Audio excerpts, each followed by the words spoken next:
have some pretty nice weather out there right now, but as we always talk about in Texas, if you wait a little while, it will change, and we do have changes coming up in the forecast. For today, pretty clear out there. We may have some higher clouds out there right now, but really not much going on. Now, if you look to the west, you can see quite a bit of more cloud cover out in West Texas, and that will be moving our way. We have a disturbance coming in. This one probably won't bring us any rain. Can't rule out a sprinkle or two, but for the large part, this will just bring us increasing clouds tonight and tomorrow. And then after that, yeah, things get a little more active. For today, though, we're in the 70s, really mid 70s. Could see some upper 70s farther to the southwest, but I think we're, for the most part, right around the mid 70s, and that's quite a bit higher than our normal of 60 degrees. But yes, that normal is on the upswing now. We're up from 56, 57 degrees where we were before. We kind of stayed there as we bottomed out for those norms. So those are on the rise here, but again, that doesn't mean we can't get cold again. We might have some colder weather coming. Nothing in the 7-day forecast, really nothing for probably the next week and a half or so. But after that, we'll see. For tonight, 49, 50 degrees, so really not even cold, and again, above that normal there. So as we go forward here, I do want to point out, number one, yes, we do have that disturbance in West Texas, and you can see kind of the swirl associated with that. But yes, off to the west, the Pacific Northwest and the coast of California, quite a bit of moisture out there, a good amount of rain falling there, and it's all part of this system. And look at this. This thing has an eye.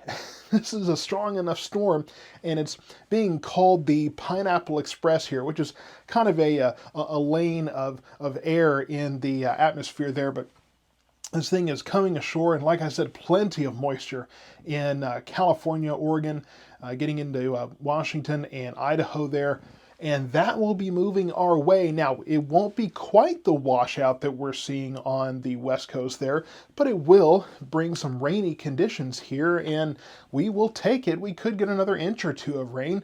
Farther to the east, could be 2 to 3 inches of rain. Now, I will say, in our particular area, I won't be surprised to see some places get 3 inches because we could have some heavier rain here mixed in. So mostly 1 to 2 inches, but there could be areas that get closer to 3 inches if you happen to get more than one of, or maybe 2 or 3 of those heavier showers and storms.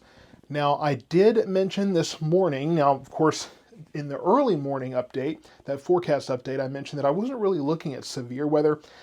I think I should have clarified that to say that we weren't looking at widespread severe weather for our area. I'm really expecting more, just kind of an isolated strong storm or two. But yes, you can see the Storm Prediction Center has put us under a marginal risk of severe weather to the west of I-45 there.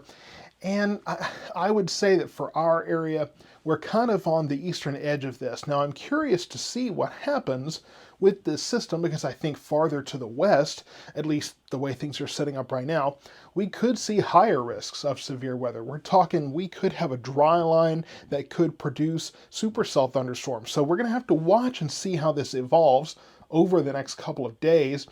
By tomorrow, there could be a slight risk out here. There could even be an enhanced risk by the time this is done. But you notice I'm not using any certain terms. I'm saying could, would, maybe, might be, that kind of thing. We have to wait and see how this thing lines up. So I will continue to monitor this to see if this is going to shift eastward at all. Maybe it shifts westward. That kind of has to do with timing and location and just kind of how the forecast refines.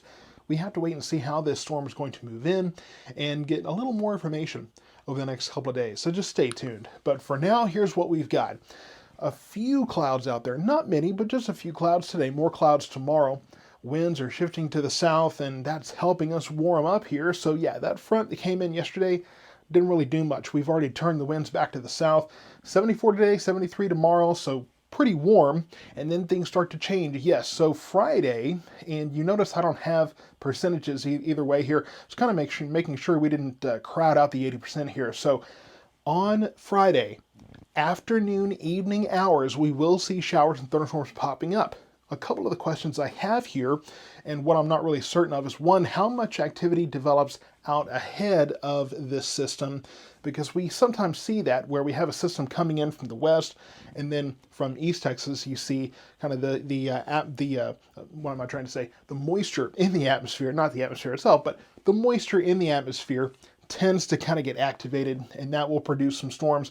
Either way, though, at least a few showers and thunderstorms in East Texas there, and then overnight into Saturday, I think is when we get most of the rain. Now, we will have to watch Friday afternoon, evening for the storms to our west to see what kind of severe threat we might have. Again, more updates on that in the next couple of days.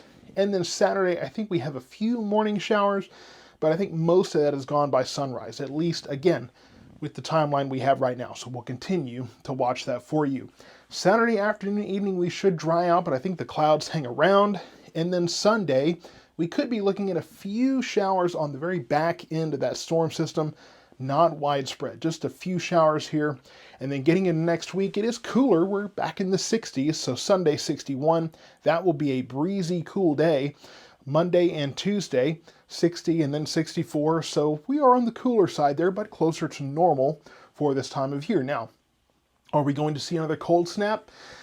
It's possible. Nothing on the horizon right now, but I will continue to watch that for you. But for right now, my focus is on that incoming storm system. I will be watching and will be bringing updates as we get closer on how much rain we might see, the timing of that, as well as possibility of severe weather as we get into that time period as well. So stay tuned to South Metro Weather for more updates in the next couple of days.